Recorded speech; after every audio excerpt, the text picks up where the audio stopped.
नमस्कार मु वेलकम कर मोर छोट मिनी ब्लॉग को मुझे मागुर माछ रोषे करने मागुर माछ को भल भाव धोई ताको मु हल्दी लुण रे मैरिनेट कर रखुची। एटी मु कड़ाई गरम करिए तापर मुझे माछ गुड़ा को छाड़ी दउची। माछ गुड़ा को हेटी फ्राई सला परे मुझे मसला पाई नहीं जाइए।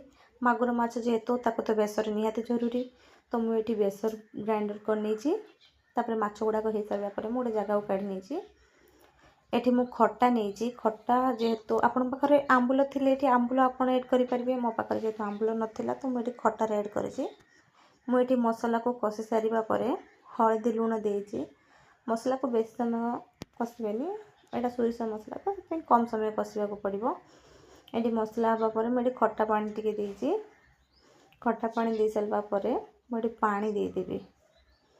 पानी देबा परे पानी किछि समय फुटी आसबा परे ये पानी किसी समय फुटी आसवा पर मुझे माछ गुड़ाक छाड़देवी। आमर ये माछ हो सारापर आपण मैंने देखिए कलर केते सुंदर है। माछ तो देदेली।